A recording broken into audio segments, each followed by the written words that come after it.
먼저 읽겠습니다. 예수께서 거기서 떠나사 갈릴리 호숫가에 이르러 산에 올라가 앉으시니 큰 무리가 다리 저는 사람과 장애인과 맹인과 말 못하는 사람과 기타 여럿을 데리고 와서 예수의 발 앞에 앉힘에 고쳐 주시니 말 못하는 사람이 말하고 장애인이 온전하게 되고 다리 저는 사람이 걸으며 맹인이 보는 것을 무리가 보고 놀랍게 여겨 이스라엘의 하나님께 영광을 돌리니라.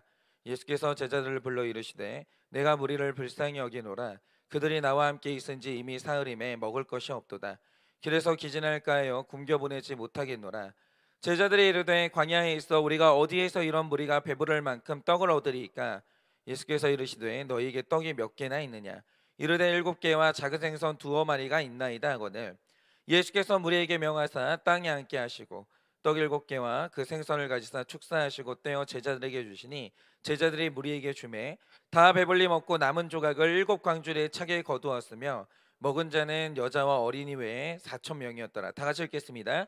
예수께서 무리를 흩어보내시고 배에 오르사 마가단 지경으로 가시니라. 아멘. 기도하겠습니다. 하나님, 오늘 이 아침에 또 여러 가지 돌발 사항도 있고 어려운 점들이 많이 있지만 그래도 하나님께서 주시는 은혜를 구하고자 오늘 이 자리에서 우리 모두가 다 말씀을 묵상합니다. 하나님, 오늘도 하나님께서 상황이 어떠하든 조건이 무엇이든 우리에게 말씀하시고 은혜 주실 줄 믿사오니 주여 오늘도 말씀하시면 잘 듣겠습니다. 말씀하여 주시옵소서. 예수님의 이름으로 기도드립니다. 아멘. 네, 우리가 그 복음서를 보면 그 예수님이 사역하시는 동안 그 여러 가지 기적을 보여주시는데요. 그 중에서도 예수님이 메시아인 것을 나타내는 3대 기적이 있습니다. 하나가 여러 번 말씀드린 것처럼 맹인의 눈을 뜨게 하는 기적이고, 또 하나가 마태복음 17장에 기록된 것처럼 예수님의 외모가 전혀 다른 모습으로 변형되신 거예요. 그리고 마지막이 사복음서가 전부 기록하고 있는 오병이어의 기적입니다. 그래서 오늘 말씀에 기록된 이 칠병이어의 기적도 예수님의 3대 기적 중에 하나다, 이렇게 볼 수 있습니다. 그런데 우리가 이런 예수님의 기적을 볼 때 한 가지 주목해야 될 게 있어요. 그게 뭐냐면 예수님께서 굉장히 중요한 일들을 하실 때 자주 올라가시는 장소가 있는데 바로 그게 산이라는 장소입니다. 예를 들어서 그 유명한 팔복을 선포하실 때 그 장소가 바로 산이었고, 아까 말씀드린 것처럼 예수님의 형체가 변형되는 굉장히 놀라운 일이 일어났는데 그 장소도 높은 산이었고요. 오늘 말씀에 그 칠병이어의 기적이 일어난 곳도 똑같이 산이었습니다. 그런데 이것에 대해서 어떤 사람이 말하길, 예를 들어 예수님이 팔복 설교를 하실 때 산으로 갔던 건 예수님이 산 위에서 말씀하시면 그 음성이 밑에 있는 사람들에게 효과적으로 퍼질 수 있기 때문에 예수님이 산 위라는 장소를 택하셨다, 이렇게 말하는 사람도 있어요. 그런데 우리가 어떤 현상을 볼 때 너무 영적으로만 보는 것도 좋지 않지만 너무 인본적 혹은 실용적으로만 보는 것도 좋지 않습니다. 우리가 성경을 읽을 때 맥락을 보면서 예수님이 하시는 말씀, 가시는 장소, 쓰시는 도구 같은 게 어떤 구속사적인 의미를 가지는지 이걸 파악하는 것이 굉장히 중요해요. 그런데 제가 아까 말씀드린 것처럼 예수님이 중요한 말씀을 하실 때마다 산 위로 올라가셨다, 그러면 연설의 효과만 가지고 가신 게 아니고요, 메시아로서 아주 중요한 일을 하러 가실 때 주로 산으로 가셨다라는 거예요. 그러면 왜 산이냐 이거죠. 여기서 학자들이 대체로 이제 입을 모아서 동의하는 게 뭐냐면 예수님이 구약에서부터 기록된 시온산의 의미를 드러내고 있는 거예요. 중요한 일을 하실 때마다, 메시아로서 어떤 메시지를 선포하실 때마다, 자기 정체를 드러내실 때마다 시온산의 의미를 드러내려고 산으로 올라가시는 거예요. 그러면 유대인들에게 있어서 이 시온산은 어떤 의미를 가지는가? 일단 사무엘하 5장을 보면요, 원래 이 시온산은요 여부스 사람들에게 속했던 이방인의 땅이었습니다. 그런데 이제 다윗의 때 바로 이 시온산을 차지하게 됐고, 그때부터 여기를 다윗성이라고 불렀거든요. 그런데 여러분, 다윗이 누굽니까? 이 사람이 예수님의 조상이에요. 그래서 유대인들에게 있어서 시온, 그리고 시온산은 메시아가 등장한다고 여겨졌던 장소라는 거죠. 하나님의 영광이 나타나고 메시아가 장차 오실 메시아가 등장할 곳, 그게 바로 시온산이었습니다. 그래서 시편 50편 1절 2절은 이렇게 기록하고 있습니다. 전능하시니 여호와 하나님께서 말씀하사 해 돋는 데서부터 지는 데까지 세상을 부르셨도다. 온전히 아름다운 시온에서 하나님이 빛을 비추셨도다, 이러세요. 그러니까 유대인들에게 시온산, 시온이라는 것은 하나님의 영광이 나타나는 곳이고 메시아가 등장하는 장소라는 거예요. 그런데 유대인들은 이 메시아가 등장하는 시온을 특정한 장소라고 믿었기 때문에 다시 이 사람들이 이스라엘 땅을 차지해야 된다는 이 시오니즘을 외치기 시작했고, 결국 1948년에 전쟁으로 땅을 차지한 다음에 또다시 이스라엘을 건국하면서 지금도 이 사람들이 메시아를 기다리고 있는 겁니다. 시온을 장소라고 여긴 거예요. 그런데 오늘 말씀이 보여주는 것처럼 이 시온의 본질이라는 것은요, 예수님의 말씀이 선포되는 바로 그 장소, 거기가 바로 시온이라는 거예요. 내가 구원을 받는 그 장소, 그곳이 바로 시온의 본질이라는 거죠. 그래서 29절을 보시면 예수님이 산에 올라가 거기 앉으시니라고 했는데, 여기에서 앉다라는 것은 단순히 이제 자리를 깔고 앉았다, 이게 아니고요, 유대인의 랍비가 말씀을 가르칠 때 가장 먼저 하는 게 그 자리에 앉는 거예요. 그러니까 예수님이 산에 올라가서 거기에 앉으셨다는 말의 뜻이 뭐냐면, 산 위에서 구원 주시는 하나님의 복음이 뿌려졌다라는 거예요. 선포됐다라는 거죠. 구원을 주시는 주님의 영광의 빛이 거기에서 나타났다라는 거예요. 그래서 산 위로 올라가시는 겁니다. 그러면 바로 그것이 하나님의 빛이 뿌려지는 시온산이 되는 거예요. 말씀이 들리고 말씀이 선포되는 그 장소, 말씀이 들리면서 내 구원이 이루어지는 그 장소, 거기가 어디든지 거기가 바로 시온산이라는 거예요. 그래서 제가 오늘 나누려고 하는 게 뭐냐면, 예수님이 시온산에 나타나시고 거기에서 우리를 만나 주시는데, 시온에 모이는 사람들은 어떤 사람들이고 시온산에서 우리와 만난 하나님이 뭘 하시는지 오늘 우리가 이것을 좀 묵상하고자 합니다. 일단 여러분이 오늘 눈여겨보셔야 되는 게 있어요. 그게 뭐냐, 이 시온산에 어떤 일단의 무리들이 모였는데, 여기에 모인 사람들이 누구였냐? 장애인들과 아픈 사람들이 모였다라는 거예요. 30절은 이렇게 기록하고 있습니다. 큰 무리가 다리 저는 사람과 장애인과 맹인과 말 못하는 사람과 기타 여럿을 데리고 와서 예수의 발 앞에 앉힘에 고쳐주시니 라고 합니다. 그런데 여러분이 절대로 이 본문을 그냥 보실 게 아니고요, 정말 심각하게 우리 구원하고 관련해서 이 본문을 보셔야 됩니다. 여러분, 우리가 마태복음 9장을 보면 예수님이 일단의 무리와 식사를 하시는데, 이것도 구원에 있어서 굉장히 중요한 기록이거든요. 그러니까 이 복음서를 보면요, 예수님이 누군가와 식사를 하는 장면이 몇 번 안 나오는데, 중요한 건 언제나 예수님이 식사를 하신다, 그들은 언제나 택자였어요. 예수님은 언제나 택자들과만 식사를 하셨습니다. 제자 아니면 택자들과 식사를 하시는 거예요. 그런데 제가 자주 말씀드렸지만 유대인들에게 있어서 식사를 한다는 것은 너와 내가 하나라는 것을 선포하는 굉장히 중요한 의식이거든요. 그런데 마태복음 9장 10절을 보면 예수님이 누구와 식사하십니까? 이렇게 기록합니다. 예수께서 마태의 집에서 앉아 음식을 잡수실 때에 많은 세리와 죄인들이 와서 예수와 그의 제자들과 함께 앉았더니 라고 합니다. 그런데 이 구절을 한번 잘 보세요. 그곳에 세리와 죄인들이 있었고 또 똑같은 장소에 바리새인들이 있었어요. 그런데 세리와 죄인들은 예수님과 식사를 했고 바리새인들은 식사를 못하는 거예요.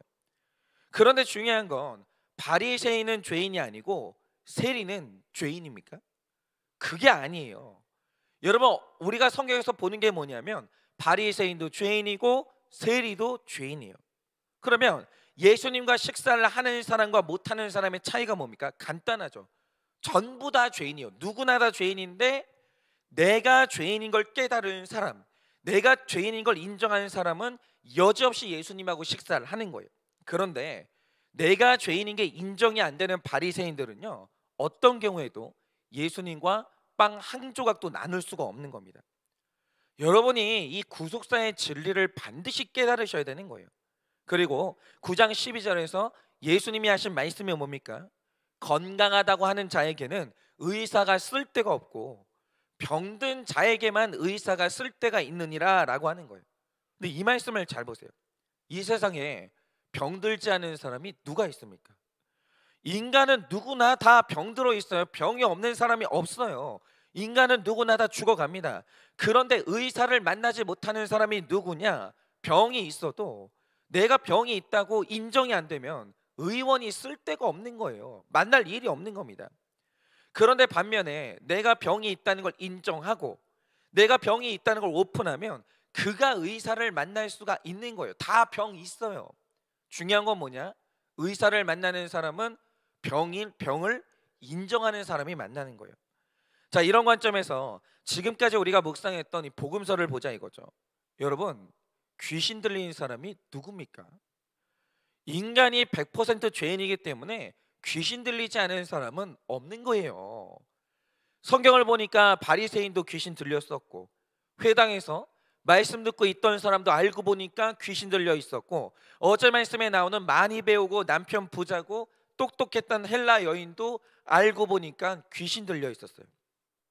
그런데 오늘 말씀을 보면 다리 저는 사람, 장애인, 맹인, 말 못하는 사람과 기타 여럿이 예수님께 왔다라고 하는데 정말 자신을 한번 잘 생각해 보세요.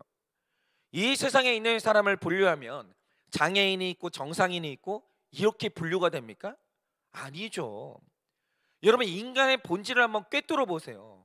저 자신을 보고 제가 많은 분들을 상담을 해보면요, 이건 제가 우기는 게 아니고요, 모든 사람은 죽어도 안 되는 게 하나씩은 있는 다 장애인이에요.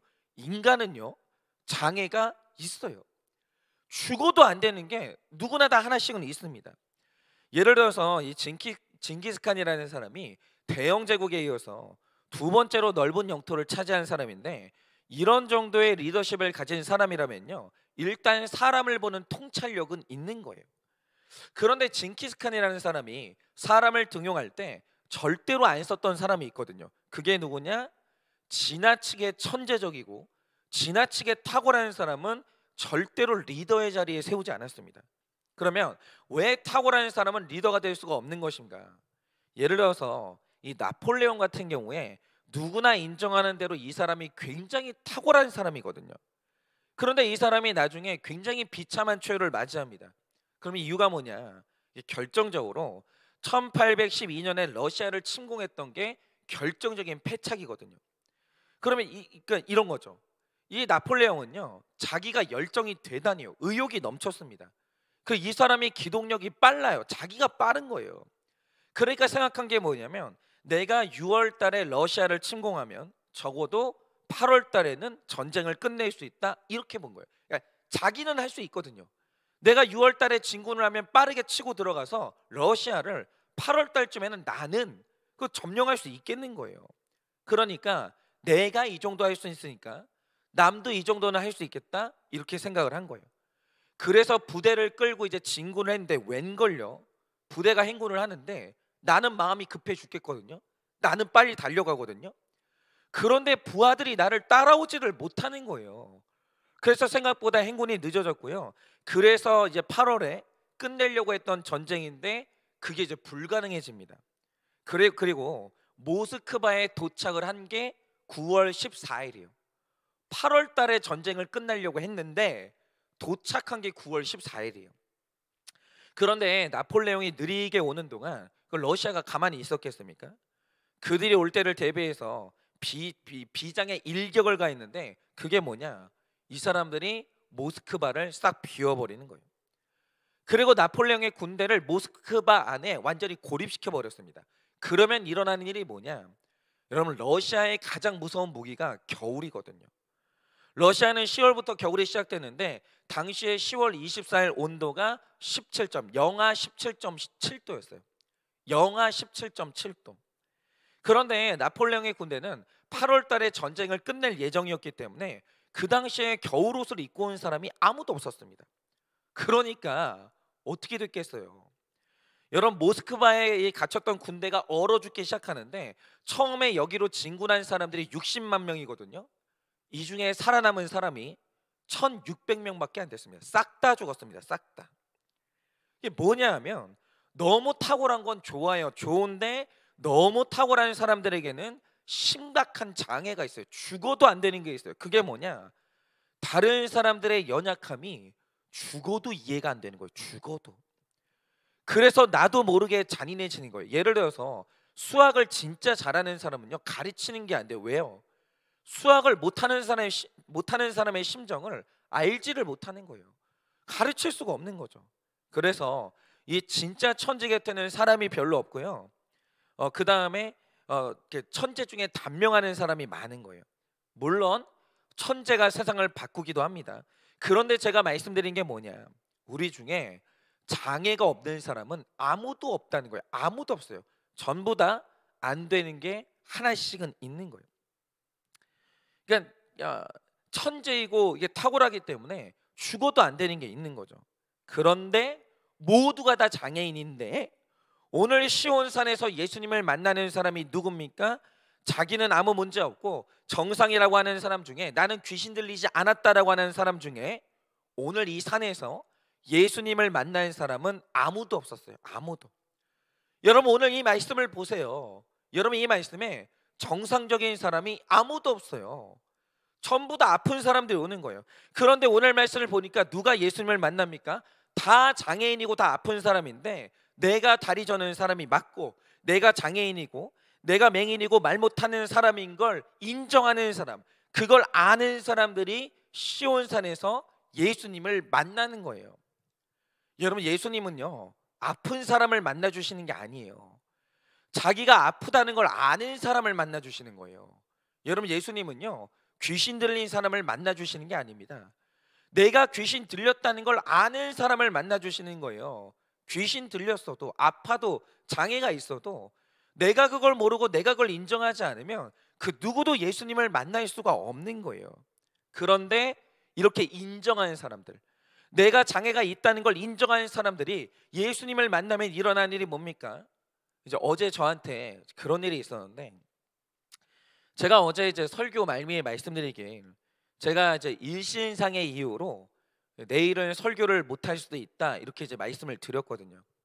그럼 제가 그 어제 있었던 그 일신상의 이유가 뭐냐? 부부싸움을 심하게 했습니다. 그런데 이제 무슨 일이 터져서 그런 게 아니고요. 일단 제가 이제 주말을 거치면서 제가 좀 무리를 했는지 몸살에 걸렸어요. 이제 컨디션이 안 좋으니까 제가 충분히 들을 수 있는 아내의 잔소리를 못 들은 거예요. 제 상태가 안 좋으니까.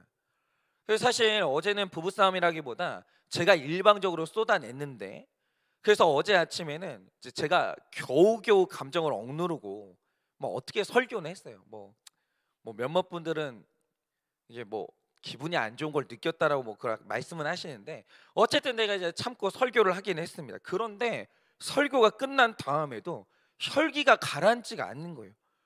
어찌나 혈기가 나는지 아무리 생각을 해봐도 이 감정으로는 다음날 설교할 자신이 없는 거예요. 제가 한일교회 온 지 5년 차 때까지 이런 적이 처음이었습니다. 그래서 제가 이제 말씀드리길, 수요일은 일신상의 이유로, 그러니까 제 장애 때문에 설교를 할 수도 있고 못 할 수도 있으니 걱정하지 마시라, 그러니까 이렇게 말씀을 드린 거예요. 그러니까 오늘부터 우리가 좀 암호를 정했으면 좋겠는데요. 솔직히 이 설교를 지금 우리 교회 성도님들만 듣는 것도 아니고 외부 교회 성도님들도 들으시는데, 저도 교양이라는 게 있거든요. 그러니까 앞으로 이제 부부싸움 했다고 대놓고 말씀드릴 수는 없고, 그냥 일신상의 이유다라고 하면 우리 목사님이 또 부부싸움을 했구나, 그냥 그렇게 생각하시면 될 것 같습니다. 어쨌든 제가 어제는 어찌나 혈기가 나는지 그걸 이제 겨우 억누르면서 이제 설교를 했거든요. 그리고 끝나고 나서 기도의 자리에 앉았는데 혈기가 안 가라앉으니까 기도가 안 나오는 거예요. 그러니까 완전히 제가 귀신 들려가지고 내가 이 여자랑 이혼을 해야 되겠다, 막 이 생각을 계속하고 있었거든요. 그런데 지금에 와서 보면 제가 진짜 귀신 들렸던 게, 제가 며칠 전까지 다른 사람 이혼을 막았거든요. 그런데 며칠 후에는 제가 이혼을 생각하고 있는 거예요. 그러니까 장담할 인생은 없는 거고, 제가 이제 장애인인 게 확실한데, 일단 저는 분노 조절 장애가 분명히 있어요. 이 약을 먹어야 되는데 어쩐지 모르겠는데 일단 저는 분노 조절 장애가 있고요. 이런 사람이 아무렇지도 않게 설교하는 걸 보면 허언증도 있는 것 같고, 제가 저를 못 보는 맹인이고, 예수님이 십자가의 길로 가자고 하면 따라가지 못하는 다리 저는 사람이고, 그래서 이제 제가 이번 주에 우리 성도님들에게 적용 숙제를 드리길, 만나는 사람마다 나처럼 이상한 사람하고 살아주고 공동체를 이루어줘서 감사하다, 이렇게 인사를 드리라고 했잖아요.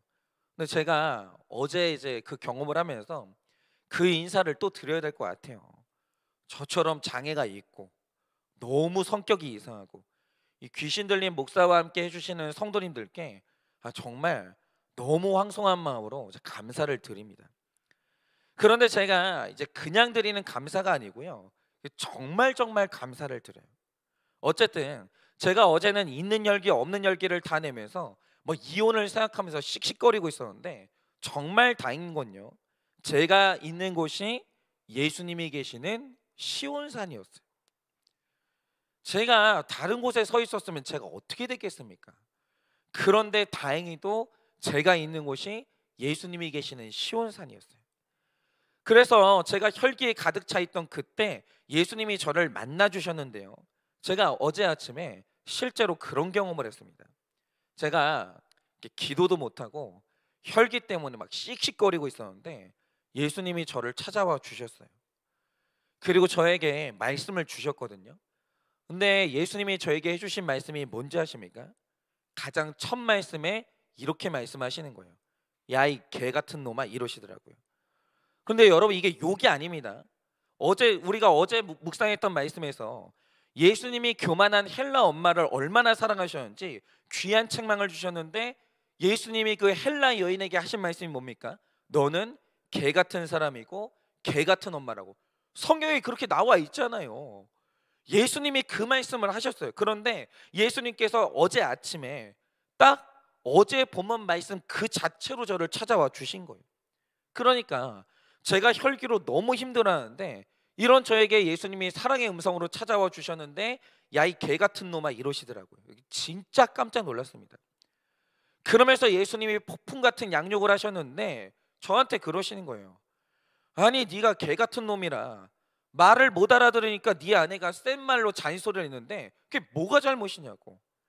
좋은 말로 할 때 못 알아듣는 개 같은 네가 잘못된 거지, 네 아내가 뭐를 잘못했냐고 이러시면서 저를 엄청나게 혼을 내시는 거예요. 정신이 없더라고요. 그러면서 예수님이 그날 아침에, 어제 아침에 내가 뭐가 잘못됐는지 하나하나 알려주시는 거예요. 하나하나. 그런데 제가 그렇게 시온산에서 예수님을 만나니까 일어난 일이 뭐냐? 30절 31절 말씀은 이렇게 기록하고 있습니다. 큰 무리가 다리 저는 사람과 장애인과 맹인과 말 못하는 사람과 기타 여럿을 데리고 와서 예수님의 발 앞에 앉힘에 고쳐주시니, 말 못하는 사람이 말하고 장애인이 온전하게 되고 다리 저는 사람이 걸으며 맹인이 보는 것을 무리가 보고 놀랍게 여겨 이스라엘의 하나님께 영광을 돌리니라, 이렇게 말하고 있어요. 그러니까 시온산, 다시 말해 예수님을 만나는 교회의 능력이 이런 거예요. 저는 인정할 수밖에 없습니다. 저는 장애인이고요, 기타 여러 장애가 있는 사람이에요. 근데 제가 어제 아침에 그런 장애인의 모습으로 우리 예수님 앞에 서게 된 거예요. 그런데 제가 예수님 앞에 서니까, 장애가 있는 제가 예수님 앞에 서게 되니까 제가 어제 아침에 경험한 은혜가 뭐겠습니까? 우리 예수님이요, 저를 자신의 발 앞에 앉히시고 말씀으로 하나하나 고쳐주시는 거예요. 보지 못하는 거 고쳐주시고, 듣지 못하는 거 고쳐주시고, 안 되는 거 고쳐주셨는데, 주님이 저를 고쳐주시니까 아내에게 미안하다는 말이 나오고 혈기가 가라앉으면서 온전하게 되고 제 잘못이 보이면서 맹인된 제가 다시 눈을 뜨는 거예요. 예수님 만나니까 안 되는 게 되는 거예요. 고쳐지는 거예요. 온전하여지는 거예요. 여러분, 교회의 능력은 이런 겁니다. 여러분, 이 세상에 부부싸움 안 하는 사람이 누가 있어요? 죄를 안 지는 사람이 누가 있어요? 우리가 부부싸움을 하고 수많은 죄를 지는데 그렇게 되는 이유가 뭡니까? 자기 죄가 안 보이는 맹인이 되니까 부부싸움을 하는 것이고, 십자가의 길을 걷지 못하는 다리 저는 자가 되니까 그 길을 갈 수가 없는 것이고, 미안하다고 말을 못하는 벙어리가 되니까 그래서 이렇게 되는 거거든요. 그런데 시온산 같은 말씀의 자리, 시온산 같은 목장, 시온산 같은 큐티와 기도의 자리에 갈 때 그때 우리에게 일어나는 일이 뭡니까? 예수님이 우리를 자신의 발 앞에 앉히시는 거예요. 그리고 당신의 말씀으로 하나하나 고쳐주시는 거예요. 여러분, 우리가 하나님께 돌리는 영광이 뭡니까?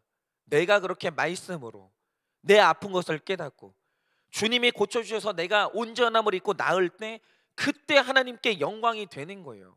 여러분 생각해 보세요. 우리가 부부싸움을 했어요. 그런데 우리가 서로가 내가 잘못한 것을 인정하지 않고 끝까지 간다고 하죠. 그러면서 정말로 아이 앞에서 이혼 얘기가 나온다고 해요. 거기서 우리 자녀들이 예수님을 보겠습니까? 예수님의 능력을 보겠어요? 그런데 우리가 돌릴 수 있는, 하나님께 돌릴 수 있는 영광이란 게 뭡니까? 싸울 수 있어요. 죄 지을 수 있죠. 그런데 말씀 앞에 고침받고 회복되면 그때서야 하나님께 영광을 돌리게 되는 거예요. 그래서 제가 부인할 수 없는 게, 저는 장애인입니다. 안 돼요. 저는. 제가 어제도 여실히 깨달은 게 있으니까 안 되는 거예요. 안 되는 거예요. 저는 장애인이 맞거든요. 그런데 이런 장애인인 제가 뭘로 하나님께 영광을 돌리겠습니까? 예수님의 능력으로 나은 것을 보여줘야 되는 거예요. 억지로 하는 게 아니라, 나는 목사니까 억지로 꽉꽉 누르고 아무것도 아무 일이 없는 것처럼 그렇게 연기하는 게 아니라, 실제로 나았냐 이거예요. 실제로 고침받았냐 이거예요. 실제로 회개를 했고 실제로 돌이켰냐 이거예요. 그 일이 일어날 때, 그것을 보여줄 수 있을 때 바로 그게 예수님께 영광이 되는 거예요.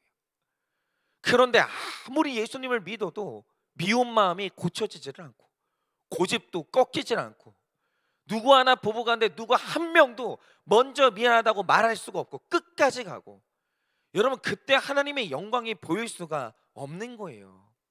고침을 받았냐 이겁니다. 그래서 제가 어제 아침까지만 해도 제 혈기 때문에, 제 장애 때문에 설교를 못할 것 같았는데, 주님이 저를 너무나 사랑스럽게 밟아주시고 개 같은 놈이라고 말씀해 주셔가지고 제가 이제 회개했고요. 오늘 이 아침에 말씀을 나누게 됐습니다. 진짜 제가 이렇게 사죄를 드리는데요, 우리 성도님들한테 이제 불안하게 해드려서 잘못했고요. 오늘 하나님께서 이 설교를 하게 하시려고 이 부부싸움으로 우리 목사님의 장애를 드러내셨구나, 이렇게 헤아려 주시면, 뭐 안 그러셔도 저는 어쩔 수 없고, 그렇게 헤아려 주신다면 제가 무한히 감사를 드리겠습니다. 그리고 여러분도 여러분의 장애를 보시냐 이거예요. 여러분, 우리 다 죽어도 안 되는 게 있거든요. 절대로 내 힘으로 고침받을 수 없는 게 있거든요. 기타 여러 장애가 있거든요. 그런데 그런 여러분의 장애를 아십니까? 그리고 나의 장애가 드러났을 때 말씀의 시온산, 목장의 시온산, 큐티의 시온산, 기도의 시온산으로 달려가십니까? 거기서 예수님을 만나냐 이거예요. 그래서 여러분, 정말 우리가 하나님께 영광 돌릴 수 있는 방법, 우리가 하나님의 은혜를 체험하는 방법이 뭐겠습니까? 그 말씀 앞에서 내가 치유를 받아야 되는 거예요. 미안하다고 말하지 못하는 사람은 이제 미안하다는 입이 열려야 되는 것이고, 내 죄를 보지 못하는 사람은 내 죄가 보이는 소경이 눈 뜨는 경험을 해야 되는 것이고, 미안하다는 말로 무릎 꿇지 못하는 사람은 무릎을 꿇게 되는 그 역사가 일어나야 되는 거예요. 여러분, 우리는요, 일어서는 것보다 무릎을 꿇는 게 그게 진짜 치유인 거예요.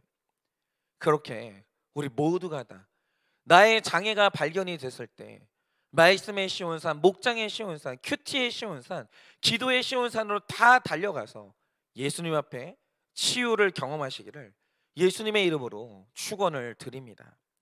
이 시간에 우리 수요일이니까 적용 질문 드립니다. 여러분은 어떤 장애가 있으십니까?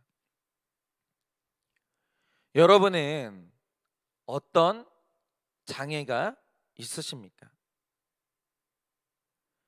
장애를 치유받기 위해 달려갈 시온산이 있으십니까?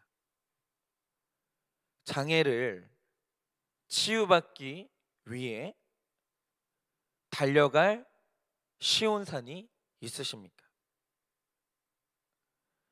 나를 치유하시는 책망의 말씀이 잘 들리십니까? 나를 치유하시는 책망의 말씀이 들릴 때 잘 들으십니까? 예수님의 능력으로, 말씀의 능력으로 내가 치유받은 장애는 무엇입니까? 예수님의 능력으로 내가 치유받은 장애는 무엇입니까? 자, 기도하고 축도함으로 마치겠습니다. 기도하겠습니다. 하나님, 제가 장애인입니다. 제가 혈기를 참지 못하는 장애인이고, 제가 귀신 들려서 정말 예수님이 말씀하신 것도 기억나지 않는 귀신 들린 사람이고, 내 죄가 보이지 않는 소경이고, 미안하다 회개하지 못하는 벙어리입니다. 주님, 제가 장애인입니다. 하나님, 그런데 이런 장애인인 저를 주님의 발 앞에 앉히사 말씀으로 하나하나 고쳐주시고 다시 이렇게 회개할 수 있고 말씀을 증거할 수 있는 자리에 세워주시니 주님 감사합니다. 주님, 주님이 없으면, 주님이 나를 고쳐주지 아니하시면 저는 오늘도 무너지는 사람이라는 것을 다시 고백합니다. 하나님, 이 시간에 오늘 이 말씀을 듣는 우리 성도님들에게는 어떤 장애가 있습니까? 주님이 그것을 아닌 척하면서 숨기는 것이 아니라 내 장애를 가지고 예수님 계시는 시온산으로 달려가 예수님께 고침받고자 하오니, 그렇게 고백하며 나아가는 모든 성도님들 한 명 한 명 다 고쳐주시고 다시 나음을 없는 역사가 일어날 수 있도록, 그리고 예수님께 영광 돌릴 수 있도록 주님이 은혜를 허락하여 주시옵소서. 지금은 우리 주 예수 그리스도의 은혜와 하나님 아버지의 그 크신 사랑과 성령님의 위로하시고 교통하여 주시는 그 역사하심이 오늘도 나의 장애를 인정하고 예수님이 계시는 시온산으로 달려가 고침받아 주님께 영광 돌리기 원하는 사랑하는 우리 모든 성도님들의 머리 위에 지금으로부터 영원 무궁토록 함께 있을지어다. 아멘.